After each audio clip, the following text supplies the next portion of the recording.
Гледате Дневникот на Сител. Во студиото со вас, Валентин Николовски. Почитувани гледачи, добро вечер. Во Централниот дневник на Сител ќе гледате.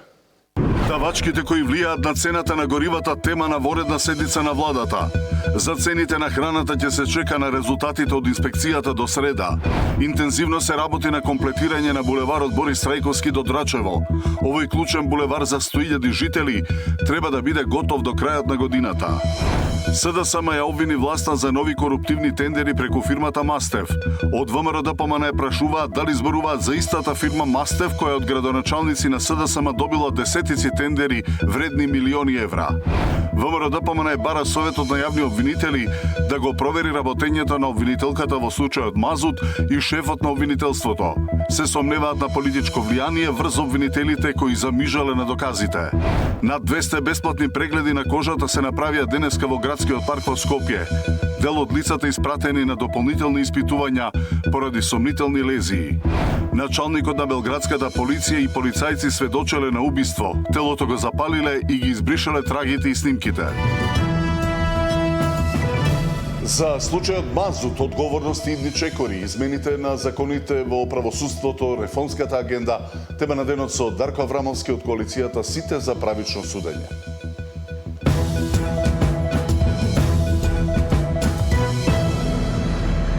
Даноците кои влијаат на цената на горивата, тема на воредна седница на владата, мерките за акцизите и ДДВ остануваат исти и во следниот период.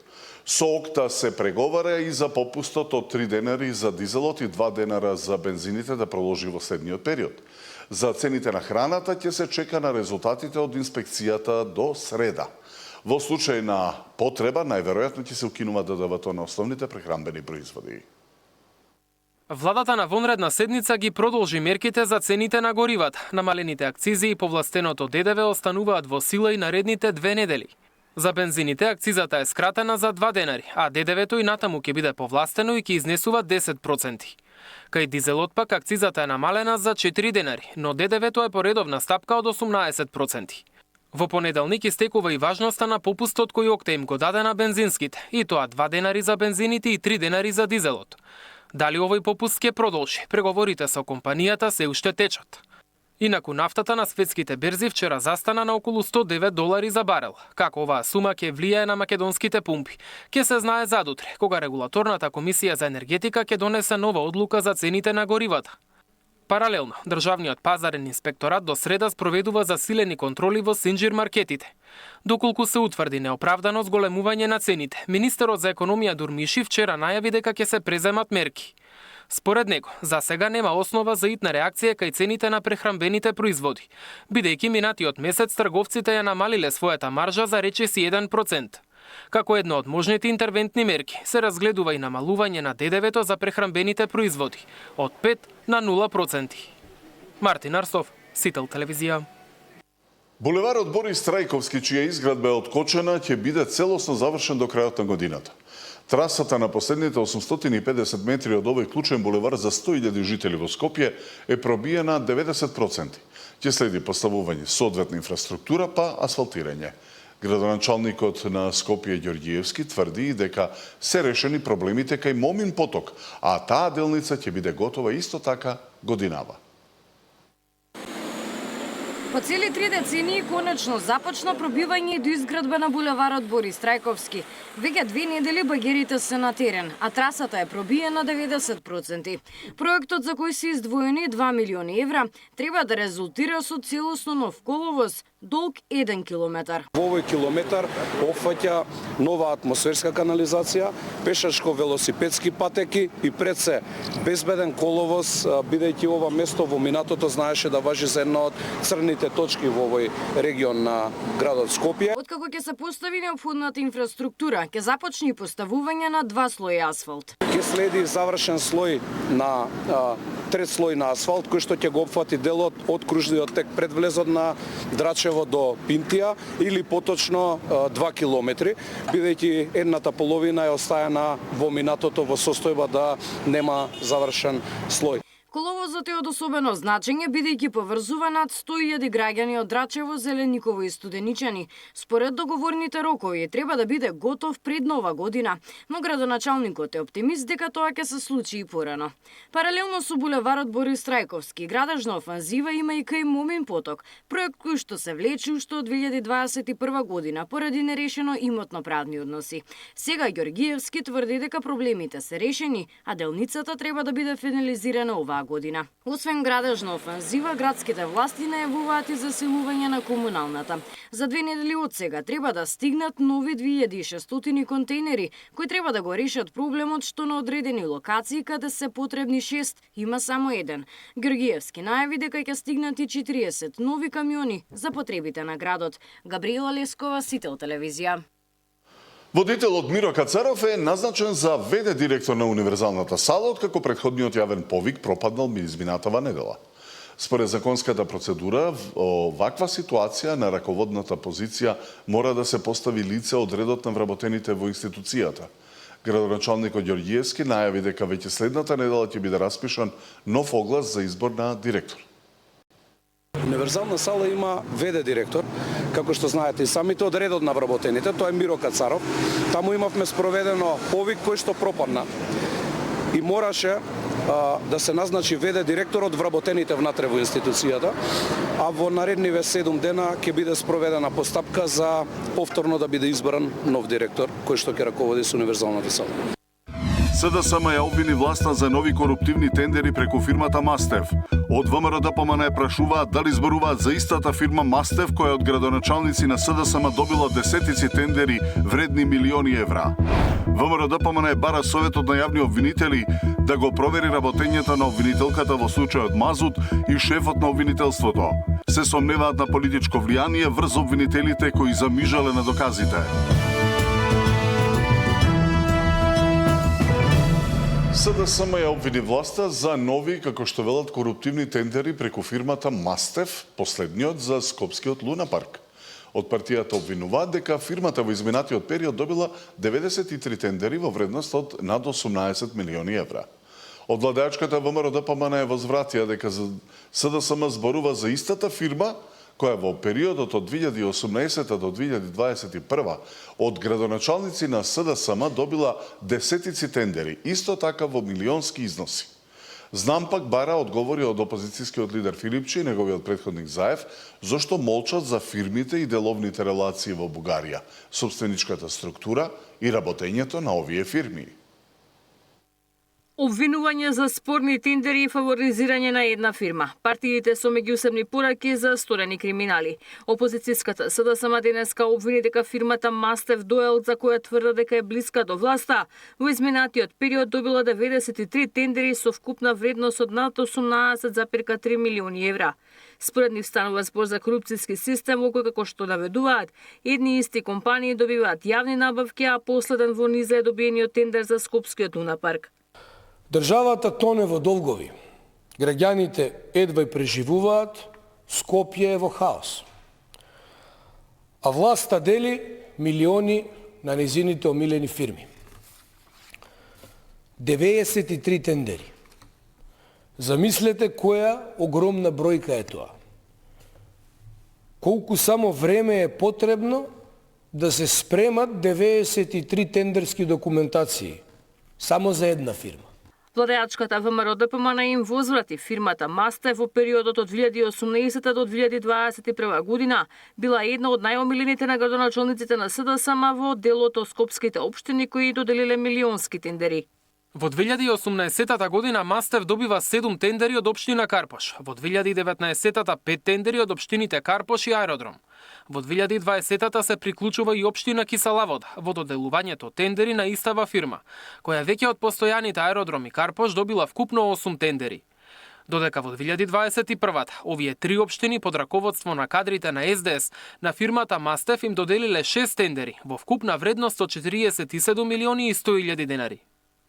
Знам пак баре одговори од опозицијскиот лидер Филипчи и неговиот претходник Заев, зошто молчат за фирмите и деловните релации во Бугарија, собственичката структура и работењето на овие фирми. Дали Венко Филипче е сопственик или поврзано лице со фирма во Петрич, со дејност поврзана со недвижности? Дали семејството Заеви е поврзано со фирмата Гома Сидра, исто така регистрирана во Петрич? Колку фирми на лица блиски до поранешното и сегашното раководство на СДСМ се регистрирани на иста адреса во Петрич? Какви бизниси и економски интереси имаат овие структури во соседна Бугарија? Опозицијата чека одговори и делување од обвинителството за скандалите кои ги објавуваат. Јавно прашуваат зошто нема постапки за сите информации кои ги споделуваат во јавност, за како што велат криминалните шеми на власта. Ивана Соколовиќ, Најдова, Сител телевизија. А случајот Мазут и натаму е актуелен, откако обвинителството за организиран криминал и корупција одлучи да прекине постапката. Од владеачката ВМРО ДПМН бараат Советот на јавни обвинители да го провери работењето на обвинителката во случајот и шефот на обвинителството. Од партијата се сомневаат на политичко влијание врз обвинителите, кои според нив премижале на доказите и ги ослободиле осомничените. Вчера и државната ЕСМ го обвини обвинителството дека ги искривило изјавите на инженерите, кои компанијата ги овластила да информираат за техничките аспекти на набавката и употребата на мазутот. Владеачката ВМРО ДПМН и денеска бара Советот на јавни обвинители да го провери работењето на обвинителството за организиран криминал по одлуката да се откаже од случајот Мазут. Од партијата се сомневаат на политичко влијание врз обвинителите кои според ВМРО ДПМН премижале на доказите и ги ослободиле осомничените. Државниот завод за ревизија во 2024 година утврдил дека при оваа милионска набавка се испорачувал мазут од различен добавувач од оној кој што бил утврден во договорот на ЕСМ, ТЕЦ Неготино и добавувачот. И второ, стручни лица од ЕСМ утврдиле дека мазутот бил со голем број на нечистоти кои што предизвикувале дефекти во мазутната станица на ТЕЦ Неготино. И покрај ваквата утврдена лоша состојба и квалитет на мазутот, сепак ТЕЦ Неготино склучил анекс за да може овој скап договор да ја достигне сумата од 167 милиони евра. Но очигледно е дека ваквите извештаи на Државниот завод за ревизија не биле забележани од Абази и Коларевиќ. Вчера и државната ЕСМ го обвини обвинителството дека ги искривило изјавите на инженерите кои компанијата ги овластила да информираат за техничките аспекти на набавката и употребата на мазутот. Според ЕСМ, овие инженери не биле компетентни ниту овластени за да констатираат дали врз компанијата била нанесена финансиска штета, а токму отсуството на ваква штета за обвинителството беше главниот мотив да се откаже од кривичното гонење. Од ЕСМ најавија приговор до вишото обвинителство и барање за контрола од републичкото. По едногодишна истражна постапка, основното јавно обвинителство за организиран криминал донесе наредба за запирање на истрагата против 13 лица за изигрување на тендерските постапки при набавка на мазут вредна над 167 милиони евра. Меѓу нив беше екс-директорот на ЕСМ Васко Ковачевски, кој се уште е во бегство и се бара и за друго дело. Радко Капушевски и Асмир Јаховски, син на пратеник на ДУИ. Александар Спасовски, Сител телевизија. Случајот Мазут е едно од прашањата во тема на денот со Дарко Аврамовски од коалицијата Сите за правично судење. Добро вечер.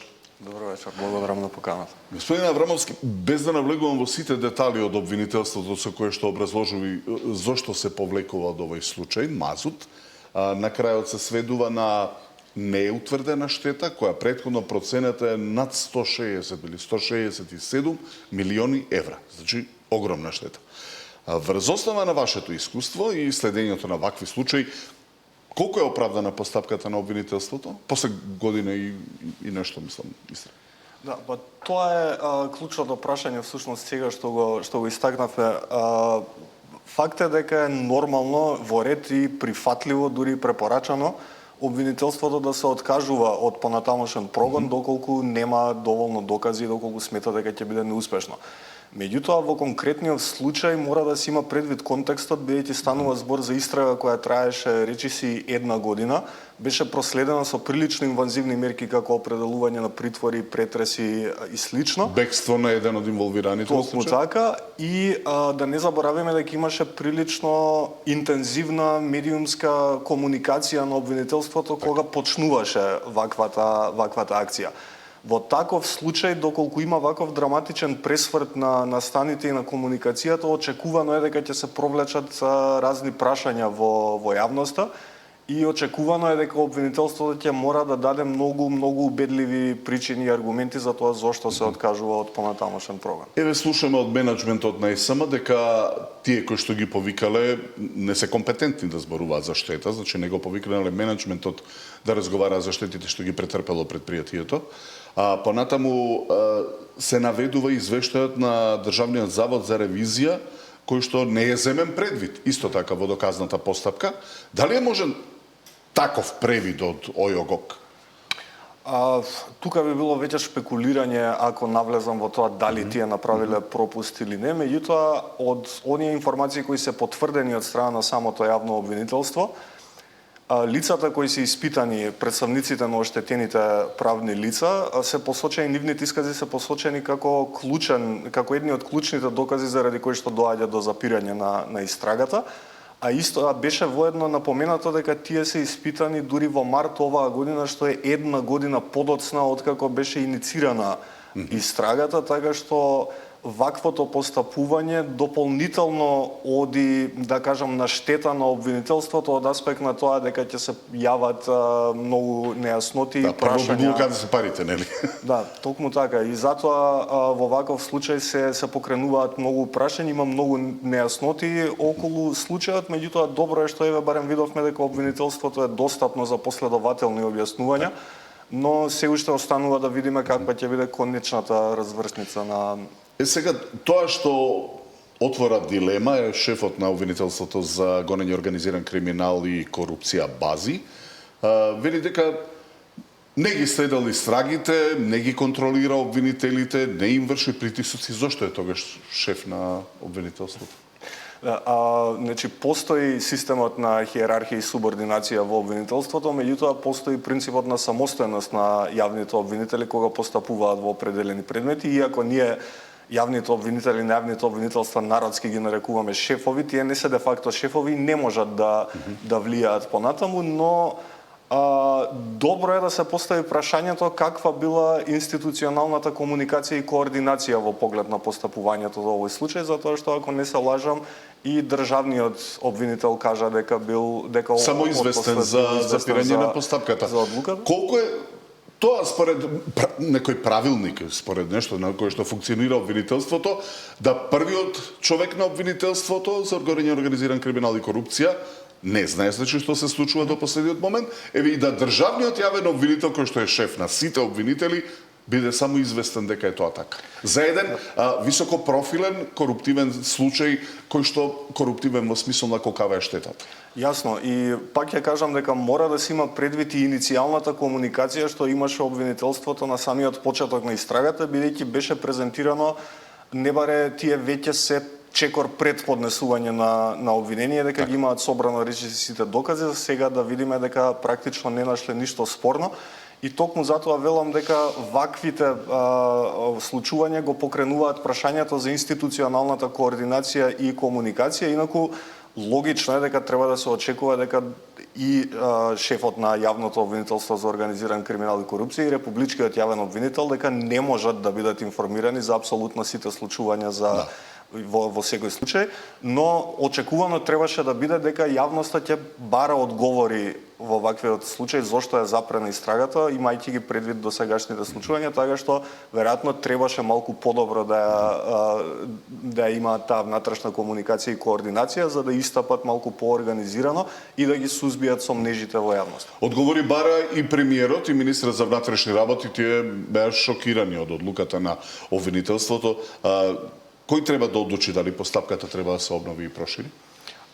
Вака, ако не се лажам, мислам дека правното лице кое што е оштетено има поднесено жалба на одлуката за запирање, што значи дека висшето јавно обвинителство допрва ќе треба да одлучи што и како ќе се случува понатаму. Кога станува збор за изјавите од политичарите, факт е, не може да се негира дека нема да има нити политички интерес за епилогот на вакви медиумски експонирани случаи. Меѓутоа, изјавите мора да бидат многу внимателни и нијансирани, затоа што се уште немаме конечна одлука во случајот и истите не треба да се доживеат како некаков притисок, политички притисок врз институциите, за да донесат некоја очекувана одобрена оправдан одлука. интересот нивни, па дури имаше и информација се слушнале по телефон. Дали е тоа нормална комуникација и интерес за такво нешто?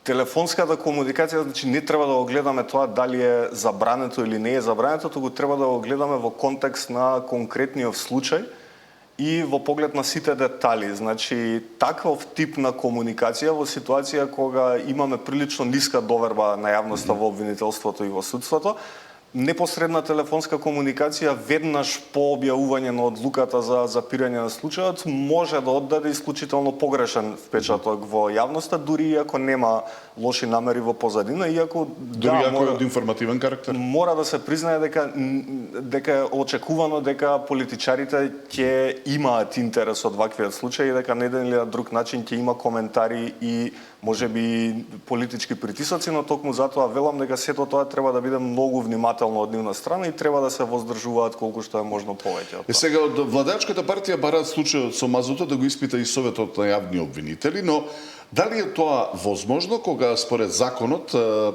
дисциплинските постапки против обвинителите се водат од страна на републичкото обвинителство, а Советот постапува само по жалби? Да, во конкретниот случај, значи не е дека Советот нема ингеренции, можеби нема формални законски надлежности да постапува конкретно за овие прашања, меѓутоа сепак тие да даде наредби во смисол на обвинителите. Меѓутоа сепак се тие Советот кој што треба на некој начин да ја штити независноста и професионалноста на обвинителството, така што имаат активности кои што треба да ги превземат, ако ништо друго во насока на унапредување на јавната комуникација и меѓусебната комуникација и координација меѓу обвинителите и различните обвинителства, па дури и со другите институции. Како ја оценувате изјавата на првиот човек на антикорупцијската комисија Чучуј, кој вели дека антикорупцијска нема ингеренции за случајот, иако првичните информации за самиот случај дојде од составот на Државната комисија за спречување на корупцијата. Тој вели дека тоа бил претходниот состав, иако и тој учествувал во претходниот состав. Добре, да, тоа со аргументот, тоа е сепак случај кој што е инициран од Државната комисија за спречување на корупцијата како таква, независно кој состав бил во моментот на донесување на одлуката, така да кажам. Факт е дека тие немаат некакви надлежности сега во оваа фаза, откако веќе тоа е реферирано до јавното обвинителство, меѓутоа очигледно е, бидејќи ова не е прв високопрофилен случај во кој имаме дисонантни ставови помеѓу Државната комисија за спречување на корупција и јавното обвинителство, така што веројатно ингеренциите на Државната комисија повеќе треба да се гледаат во таа насока како да се продолжи да се унапредува и продлабочува оваа соработка, за да не доаѓаме до вакви ситуации каде едните сметаат дека имаат, другите дека не. За овој случај што очекувате, какви постапки против обвинителите треба да се преземат доколку случајот се обнови и се потврди дека во најмала рака дека работеле несовесно? Значи, зависи од тоа што ќе биде утврдено. Мора да имаме предвид дека не значи дека некој од обвинителите постапувал со лоша намера, ниту пак дека направиле професионална грешка, постапувале несовесно и така натаму. Но доколку се утврди дека имало несовесно постапување или можеби и корупција, постојат постапки и механизми како што се дисциплинските постапки, па дури можен кривичен прогон доколку се утврди некое потешко поведение. Неодамна собранието го усвои законот за Советот на јавни обвинители, според кој членовите повеќе нема да смеат да се изјаснуваат воздржано. Доволно ли е тоа за да се зајакне процесот за избореве на обвинители во повисоките обвинителства? Како инструмент нема воздржан. Видете, вака, малце е можеби и бизарно што треба да ги менуваме законите за да уредуваме вакви детали во нив, ги сведуваме законите да бидат некакво техничко упатство или можеби дури и алгоритам за постапување. Факт е дека има некои предности новото решение, меѓутоа најголемиот проблем кога станува збор за работата на Советот на јавните обвинители па и Судскиот совет не се самите закони, туку е она аргументирано, јавно и убедливо образлагање на своите одлуки и начин на постапување. И сега ако земеме пак Судскиот совет, донесен е нов закон и за него, дали тој внесе промена во работата на Судскиот совет, според седниците гледаме дека донесувањето на одлуките најверојатно се случило многу пред одржувањето на самата седница, нели, на колегиум, па некако изостанува суштинска дебата на самата седница, што би ја слушнала и јавност. Да, токму така, иако има определени подобрувања во поглед на транспарентноста и јавноста на работата на Советот, тоа повеќе се сведува на, да кажам, формална транспарентноста, не и суштинска. Токму ова што го кажавте и баш како што беше и претходно напоменато, заради отсуството на вакви аргументирани дебати и образлагање на одлуките, многу често се добива впечатокот дека она што се гледа на седниците е веќе договорена кореографија, вистинските одлуки дека се носат претходно зад затворени врати. Што за волја на вистината, дури имавме и случај каде на седница од страна на еден од членовите на Советот беше јавно кажано дека тие практично на колегиум се имаат договорено, имаат донесено заклучок со кој што се имаат договорено да постапат поинаку отколку што тоа е утврдено во деловникот за работа на Судскиот совет, така што проблемите со ваквите колегиуми и затворени состаноци председниците очигледно се уште се провлекуваат во работата на Советот. Сега ваква една слика за правосудството во земјава. Подолг период во Академијата за суди и јавни обвинители нема нова генерација на слушатели. Како ова ќе се одрази во иднина, ако некако гледаме дека постојано се менува бројот и на обвинители и на суди, па некаде има, некаде нема воопшто? Мислам дека заради премногу застапените јавни дебати и критики во поглед на независноста и корупцијата во судството, често забораваме дека ефикасноста на судството зависи и од тоа колку истото е функционално, односно колку е екипирано. Недостигот на кадар во судството, меѓу другото, влијае и на зголемување на ризиците од корупција, затоа што ако поради недостиг на суди вашите постапки наместо 6 месеци траат 3 години, веројатноста дека ќе се појави корупција е многу поголема. Чисто илустративно колку овој проблем ни е сериозен, а е запоставен, фактот што во 2020 година е донесена стратегија за развој на човечки ресурси во правосудството. Во 2020 година има повеќе суди и јавни обвинители, стручни соработници во судовите и јавните обвинителства отколку што има денес.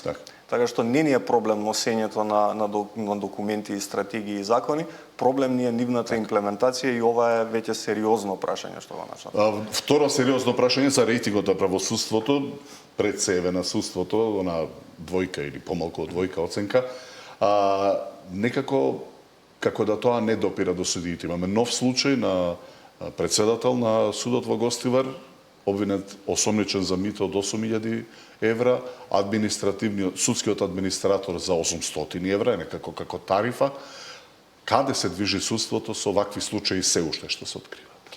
Да, многу е битно ваквите случаи да бидат расчистени, но факт е дека не може да ја подобриме состојбата само надевајќи се дека ќе ги уловиме сите кои што се корумпирани внатре во полициски, кога се ловат криминалци, најден уловен кој знае колку или конвој со дрога колку поминал. Токму така и такви се и перцепциите во јавноста. Поединечни случаи не влијаат многу за да се смени перцепцијата на јавноста за тоа дека се намалува корупцијата, така што мора да бидат превземени превентивни мерки кои што ќе дојдат пред се од внатре, од самото судство, самиот совет на судскиот совет, самиот совет на јавните обвинители, самите суди и јавни обвинители да превземат некакви мерки за зајакнување на сопствениот интегритет и справување со ваквите случаи внатре уште пред тие да ескалираат.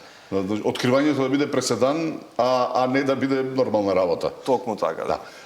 Еве за крај, да, верувам го следите исполнувањето на реформската агенда од планот за раст, посебно во делот на правосудството. Имаме рок до крајот на јуни. Дали сметате дека таа во тој дел ќе се исполни и кои се клучни моменти што се неопходни? Донесувањето на предвидените закони и прописи со реформската агенда од областа на правосудството во голема мера е на добар пат, иако не сите мислам дека имаат шанси да бидат донесени до јуни, но главниот проблем не е во донесувањето на законите, затоа што ние имаме многу поголем проблем со другите прашања. Едно од таквите прашања, впрочем, е и она што го начнавте претходно за академијата, редовното исполнување на испразнетите места во судството, кое што требаше да има мерење во 2024 и сега во декември во 2026 година, а ние се уште немаме нова генерација на слушатели на Академијата за суди и јавни обвинители, што значи дека најмалку уште 3 години ние нема да имаме прилив на кадар во судството, што значи дека ваквите суштински мерки кои се оперативни, а не нормативни, тешко дека ќе бидат исполнети. Што прави дупка од 5 години од овој момент, значи. Дарко Аврамовски од коалицијата Сите за правично судење, гостин во тема на денот, ви благодарам. Благодарам вам.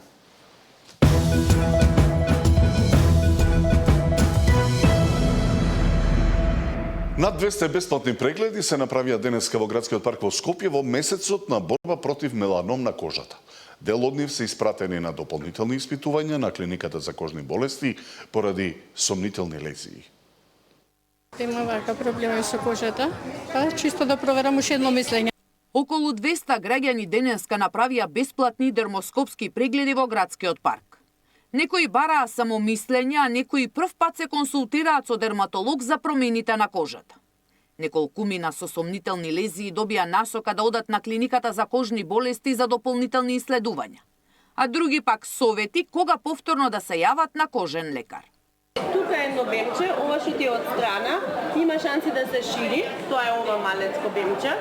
Тоа бемче би го пратела на 6 месеци, додека другите би го гледала еднашка во година. Секоја промена на кожата не значи дека станува збор за страшна дијагноза, но како што велат дерматолозите, потребен е стручен преглед.